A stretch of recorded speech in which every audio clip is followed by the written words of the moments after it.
just like, I forget the name. No, I don't have to explore the name. Mostly just because if I don't know my own name down, I'll be like,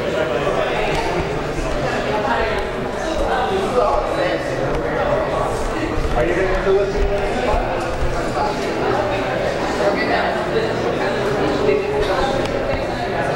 Hello. Can you hear me? I'm adjusting to a new mic. I'm trying not to jerk too much. Sorry. Welcome to Subverting, Parodying, and Critiquing Cultures from Within and Without. I am your panel leader, Mikki Kendall. This is Malinda Lo. Walt Williams. hi, Max Gladstone. Phenderson Clark. So the point of today's conversation is to talk about cross-cultural writing. José Older mentioned that representing the rituals of another culture with factual accuracy isn't sufficient. Writers also need to understand what those rituals mean to that culture.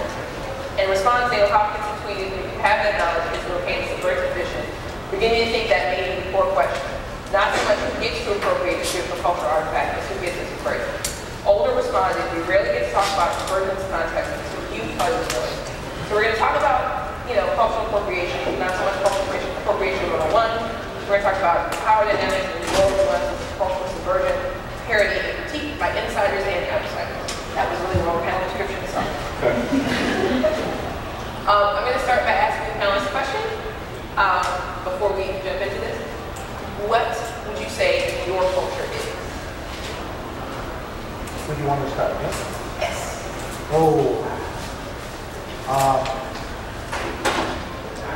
Anthropologists kind of become cultural chameleons at some point in their lives.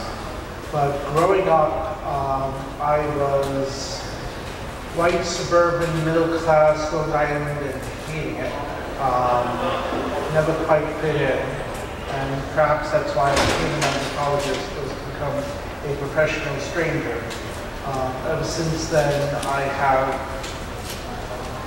retained some of that background and become a few other things in the process. Okay, so my answer is I am an Asian American lesbian, and additionally, I'm a writer. I think that those are two major cultural spheres, and they do intersect. And sometimes they don't. You're reminding me actually. I mean, surprising. I suppose my culture, if I had to sum it up, I'm a product of the Black Atlantic. I always say my parents from the West Indies, grew up there for about 6-7 years, shoveled to the United States, lived in New York, lived down south, and kind of have taken a lot of those cultures to make up what I am today. My culture is hip-hop, sure. And I also consider myself a person in the speculative fiction world, right? That's a key part of my culture. I kind of interweave it into everything that I already have. So, gosh, how much we got?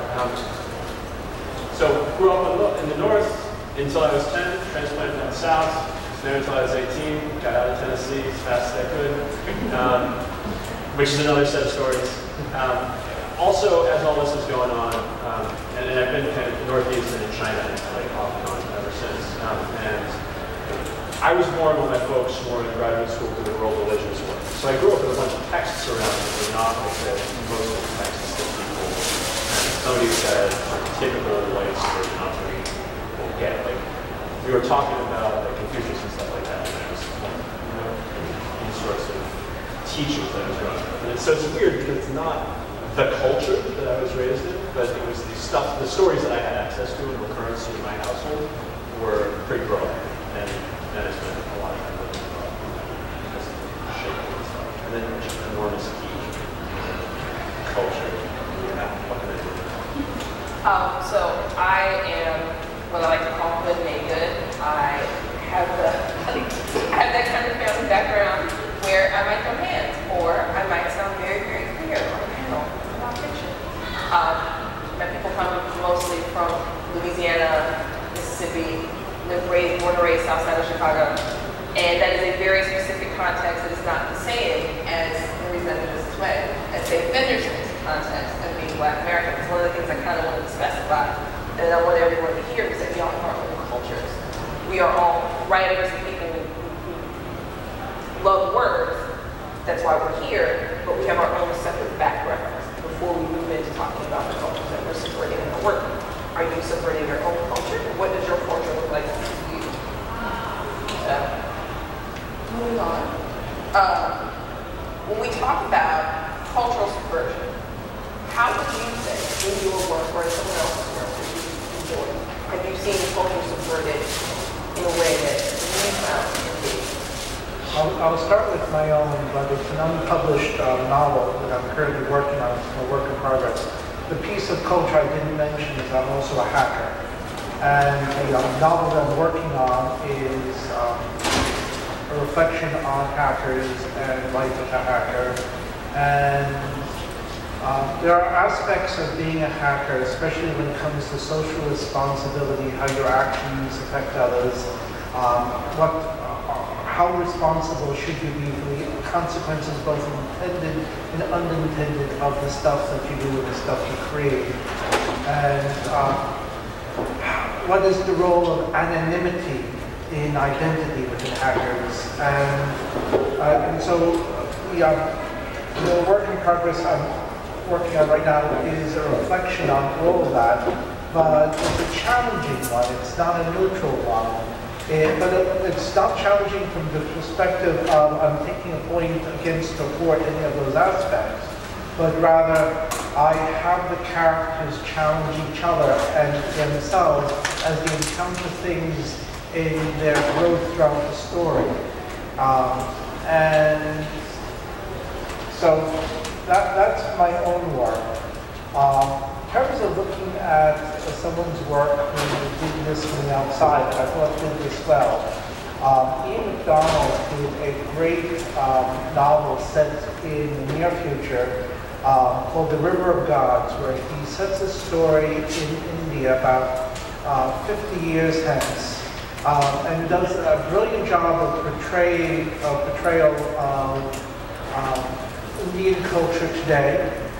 And that's not a monolithic thing. And as the characters journey from place to place and interact with each other, how they act is set in the context of a cultural dynamic that is ever shifting, and that's the beautiful part about it. It's not this static monolithic entity.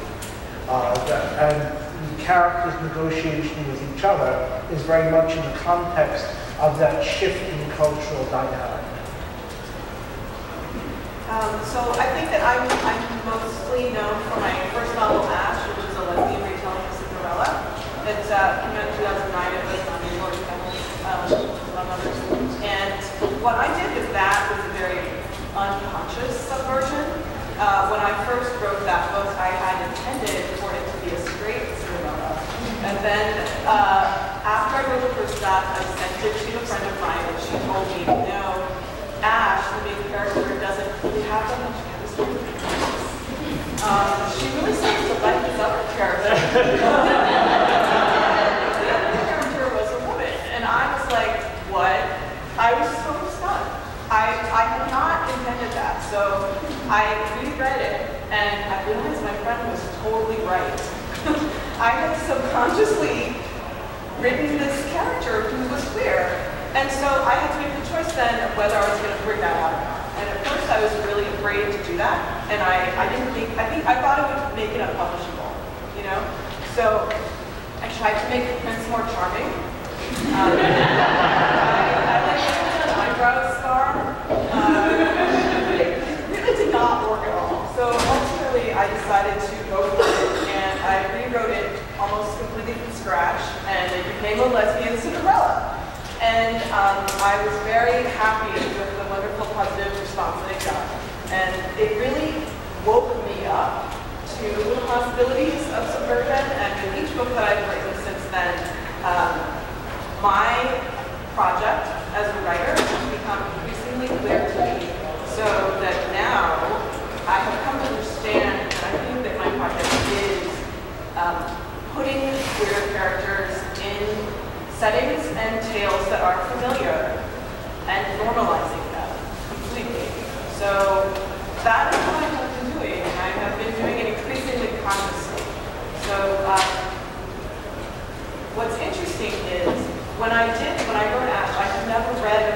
fantasy novel in which there were gay characters and it was totally fine. It wasn't until after Ash came out that I read Sword Point by Ellen Kushner. And yeah, exactly. And I read that book and I was like, wow, it would have been great if I had read this earlier. And the amazing, because she does that. The characters in Sword Point are gay, bisexual, and it's not a problem. It's the way it is. And they go off and have sword fights and drama and intrigue. And it's delicious, right? And there's something so affirming to see that as a queer person. So amazingly, I've gotten to know Ellen over the years. And now I am collaborating with Ellen and some other writers to write a prequel to Sword Point. Okay. And it is published on 10, and it is coming out this fall. And I feel like it's like this weird inside-out circle. I don't know. It's amazing. And in addition to the continuation of having queer characters in one of the books, we are also writing against the the whiteness of fantasy. You know, Swords Point is set at Riverside as the world that it's set in has been quite white. It shall not be that way. This prequel. I mean, you want to talk? It's gonna be. Yeah. Surprise me every time. That's how many times you did surprise me. So first, next. Right. So looking at subversion and these themes, since everybody's bringing up their own work, I guess a recent story that I wrote, a short story, was published in Bureau of Fantasy Quarterly this past January. It's called The Golden Risha. And the story basically came about with my investigation of Orientalist art of the Near East. I've done enough at Edward Said in grad school where that was very important. And so I was looking at these pictures because I'd see them passed around often in fantasy, but I also knew they were completely made up, right? They were only fantasy. They were not in the Near East as existed, but they were often made in people's living rooms or in studios, and they would create these fantastic visions of what the Near East looked like. And of course it was, as I think Walt was saying, static, right? It was something that was unchanging. It was always this whole crumbling society. And so I don't even know if I did it consciously. Eventually, you know, when you're writing, eventually it gets there. But I decided I wanted to look at some of this art and turn this into a story. But I wanted to create a Near East that was not static, right? A Near East that I threw in just to, everybody throws in some steampunk, so threw in some steampunk, right? And I said, why not?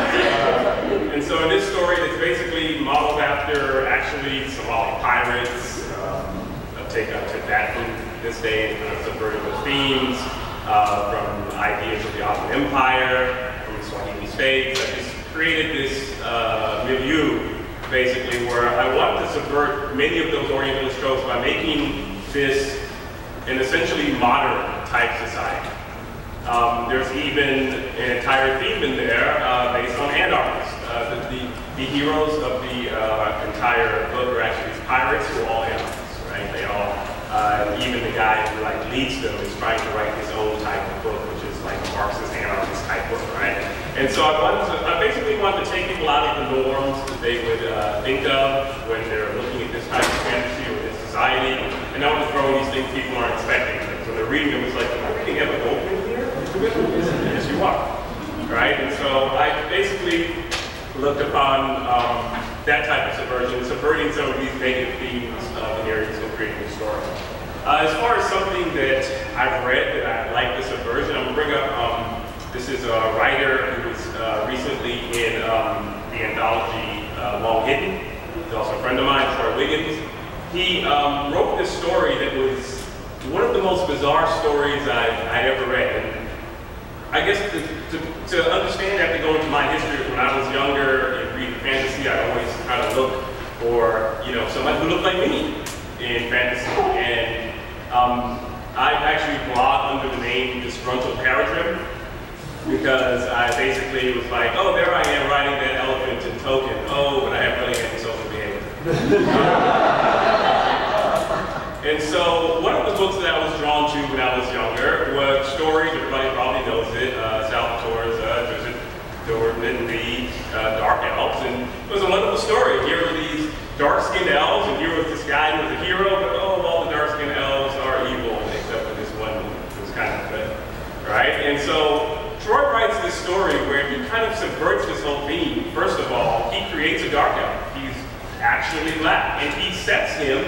in the middle of, if I'm correct, I don't know if somebody read the story, like something like late 19th century or early 20th century South. He has Southern dialect, he has Southern mannerisms, and it completely threw me off because I was like, here's this dark elf that I'd grown up with, but he's completely found a different way to tackle this. And I thought that was ingenious by putting in an entirely different cultural and historical setting and kind of taking on some of the controversy that I always still exists around this type of thing. So I thought that was an interesting form of subversion. I thought that was a great way to view. Cool, so I've got one example from my work and one example from somebody else's work. Probably the main culture that I'm attacking and parodying and subverting is sort of hegemonic, technocratic business culture in my work. So I've got this sort of post-industrial fantasy series in which magic works a lot like law. So you have a bunch of wizards in pinstripe suits running around and conducting necromantic transactions on dead gods and stuff like that. And it gives me an opportunity to have capitalism as a soul-destroying force of exploitation that everybody kind of shows up and clocks in at in the morning. It's like, all right, okay, let's get to work. Let's have this board meeting. First you kill a goat. And, well, this is the thing, right? They're in detail. Basically it allows me to show how weird that stuff is and the sort of standard accepted tropes of modern, especially like high-level technocratic capitalist infrastructure are, like how strangely people behave and the kinds of language they use, how strange that is. And to have a lot of fun while doing it and make some good jokes at the expense of people that I know and love. Which is the best part. And so this is going to be, I'm not sure the extent to which this is really playing into subversion or not, but I think there's some sort of subversion of cultural tropes going on in one just like Oscar Wilde. It is using a structure of, it's using a kind of magic realistic structure, right? Like a lot of the stories that are coming out of Oscar's backstory, his family's history, involve sort of magical realist techniques. You know, sort of golden eye creature that shows up as public people out there once in a while. But the rhetoric is the rhetoric of modern structured fantasy, right? You know, Oscar interprets or tries to interpret his family's experience through the lens of Tolkien and Marvel Comics, and that's the language that comes out and speaks. Well, I guess that's not Oscar's language specifically, it's the friend's language. Anyway, so by placing one set of tropes, one set of language over this other story structure, you get this really fascinating interference pattern where you're never quite certain, I was never quite certain reading the book, whether I should expect it to resolve in the way a fantasy story resolves, if you expect it to resolve in the way the magical realism story resolves, expect it to resolve in another way entirely, opening up an immense amount of room for slack play. It's invention. So we're all plugging your own work. I'm going to start with, I have a story in Burlington magazine, God is Function.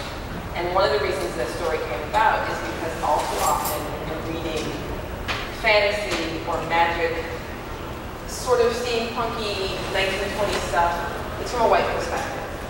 And it's from a white wealthy perspective more often than not. And so I kind of wanted to talk about what was going on during the Great Migration, and why people were moving, and what kinds of things might be happening, where you have both magic and you have oppression. And so in the story, I have a lead character who I actually never named. No one has yet noticed that, but it's driving me crazy. I can't believe they did someone to this. But she doesn't find out she has magic until she's being attacked. And she kills him with that power. She doesn't intend to kill him. She doesn't even know that she has it. But she feels a certain measure of guilt, even though she uses it to save herself. And so that is part of her going forward and leaving home and migrating north, only to find herself in a situation where she's got to make that decision again, both to protect herself and also to hopefully protect others. And you should totally read the story, but anyway. But the other thing that I wanted to kind of work in there was that we tend to think of the past in this very static way, right? So we don't talk about certain things because those things didn't make it to the movies that we watch from the 20s or 30s or 40s. Instead, we simply see, the 40s is war movies, the 20s is Speakeasy and Al Capone. I'm from Chicago, Al Capone's movies, right? And so I kind of wanted to talk about what was actually going on, right? There were drag balls, that there are working girls, there's the black doll, which nobody else has ever heard of in Chicago. There are all of these things going on. And she's moving from one place that's not great, but was in some ways better, to another place that's also not great, but she's free to sort of start to figure out who she's going to be with this ability.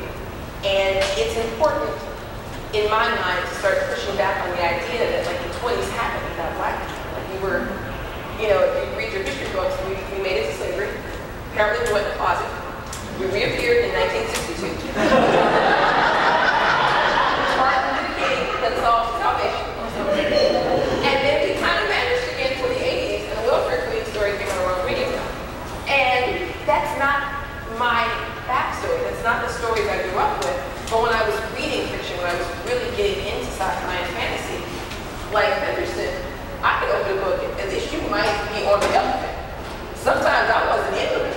I wasn't even the best friend. Because unless you were a black girl of a certain size, you couldn't even break best friend status.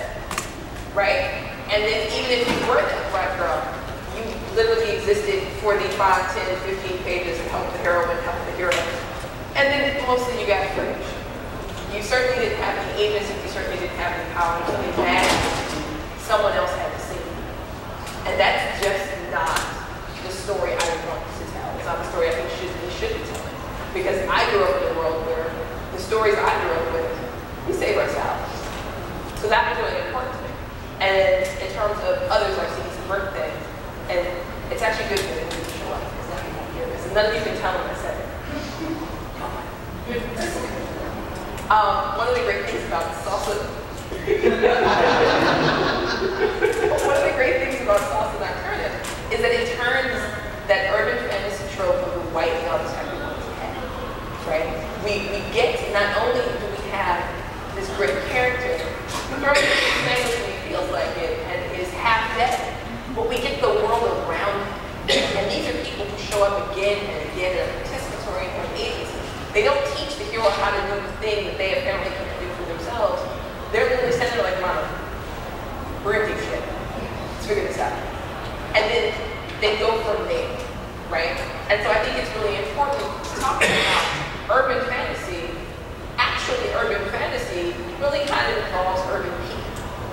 And that we need to see those things when we're building these worlds based on real people we want to push forward. I wonder the extent to which there are so many urban fantasies that draw off of media representations of cities or like impressions of cities that rather than the actual lived experience of these cities. Run into this again and again on panels today, so maybe it's sort of broken back to reality. But we need so much of the world that we need these days. It feels like it's sort of filtered through screen representations and after screen representations. And so when we sit down to write, we're writing actually echoes, shadows, rather than stuff that's actually around us. The people who are actually right next to us on the bus or on our street, hanging out with us. And well, I think, so we're going to have a Jim Butcher moment. I wasn't going to say it. Oh, I'm totally going to say it. All right, thank you. Jim Butcher and I have a beef that's never going to be resolved. I'm just put that up. You know, I told it. I'm from Chicago. One of the things about black girls from the south side of Chicago, we feel a way about our neighborhood. It's important to us. He gets home. And he's never been here. And when he's criticized, he says, well, you're waiting about the real things. You know what I mean? And so I think that's one of the dangers of this when we're creating our fantasy worlds and basing them on cultures. I know that I've opened many a book to more Pearson's Yemeni Island. Oh, okay. So she has this faux Japanese. I hate the faux.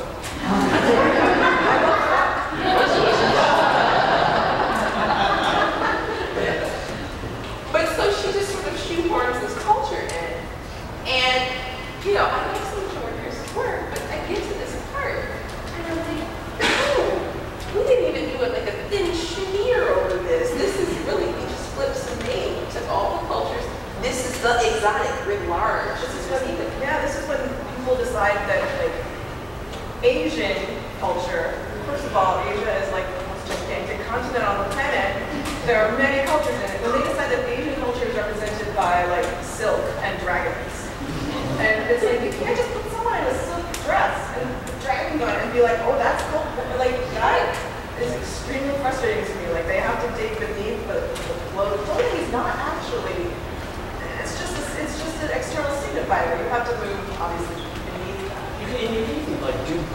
stuff with clothing. This is going to get like weird. The clothes have to come from something. Yes. People have to be wearing them for a reason. The symbols on them have significance, and the people who are wearing them are choosing. And so often it's just like it's gilded. You know, and you can scratch it. Yeah, the names of the clothing are just shorthand for I know nothing about this, but it seems exotic. People act and think the way that the author acts and things. And part of the challenge is knowing how to create characters who are not you.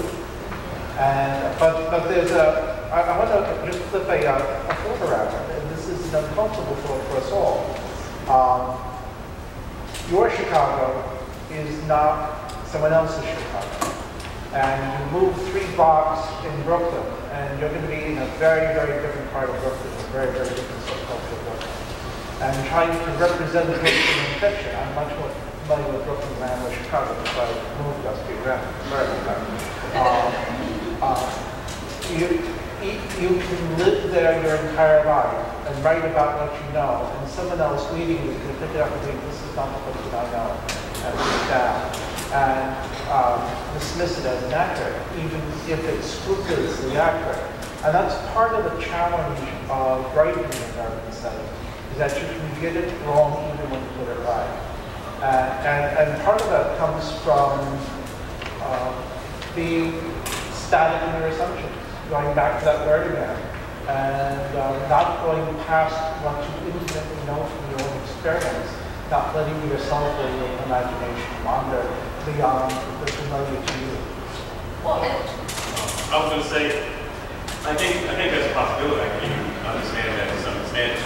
When we talk about the books, because I've lived in that area, part of the whole area. Brooklyn, reading it was like, oh, I know that place, I know exactly where that is. I know that person. That's exactly who would be there. I understood all of that, but you're right. Not every place is the same. But I think the problem comes about when, I guess, with what I was hearing earlier on is that I think what you said, so much of what we do when we try to write, whether it's quote-unquote other or culture and so forth, we are getting it through some form of media representation, right? We can't all go live somewhere and figure it out. If we're writing fantasy, like you have a time machine to get back there, and then you certainly can't get authentic. You know, that word is even problematic. The notion of authentic culture also has this notion that all culture is static and unchanging, and that itself is false. However, I think what people need to be very careful about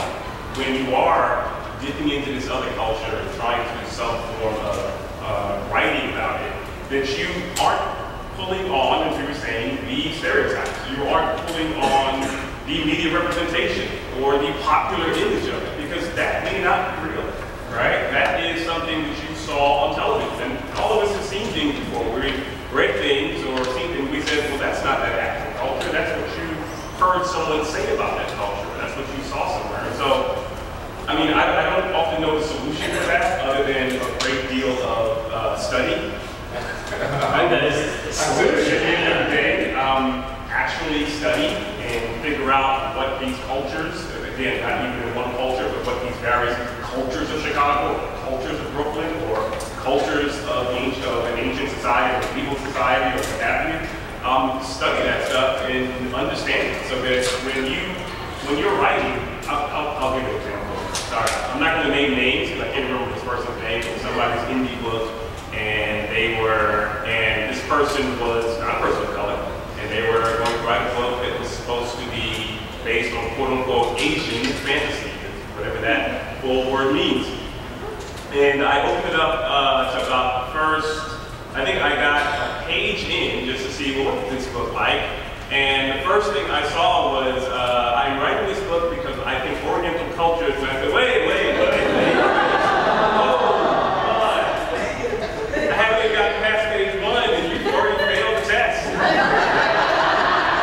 How is that possible? How could you have sat down and written the entire book and where you're explaining to me that you want to show up this culture and you immediately use a word that is so antiquated, people have written entire books on how it's antiquated. It makes me think, you must have not really studied anything. You couldn't have, right? I mean, another word that it's my personal buzzword, if I'm reading tribe, I bristle. Especially if we're talking about Africa, for instance, right? You know, did you really read? Because you would know that right now, well, since the 70s, there's been a great debate on whether that word is real, what it means, and its offensiveness. And so when I read, I look for things like that. And if I do see those things, then automatically in my mind I say that you couldn't have read much.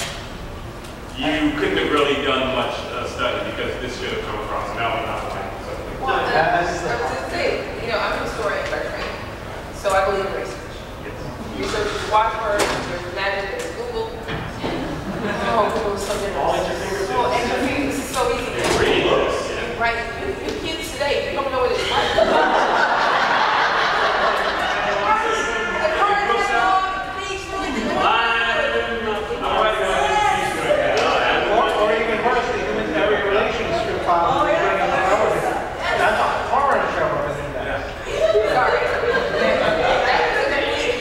But there are many kinds of histories too. Like, there are many kinds of research, like historical research and going out and finding the text is one thing, like talking to people and getting an orientation in the culture is another thing. Like the culture as if it is some sort of enormous monolithic thing. Getting to know human beings like human beings. I mean, but this is where we then come into, now you have an option, right? Yeah. When you hop on Twitter at 2 a.m., you can wander into a conversation in Nigerian Twitter that's fascinating. Yes. You can wander into a conversation in Australian Twitter that's fascinating. So you have access to people and to information now in a way that you never really had before. You can be to some degree a measurable cultural anthropologist without necessarily having to go to that culture, live there for 6 months or whatever. Oh. In terms of being a writer, not really good, but I mean, in terms of being a writer, right? You can get at least a passing acquaintance. You know, my beef with Jim Butcher is not that he's running a different Chicago from my Chicago. He's running a Chicago that doesn't exist. Yeah. He can't get his Beyonce. Yeah. Yeah. If you say Chicago has the East Side, I assume that you're an idiot. So. Or that you can breathe water. What if you really want that? There's an entire story I wrote about being a mermaid in the lake before I figured out that freshwater mermaids would probably be idiots. I was like, hurry mermaids. Especially mermaids in that lake in the 20th century. Think about I mean, what do they clean now? it. Now.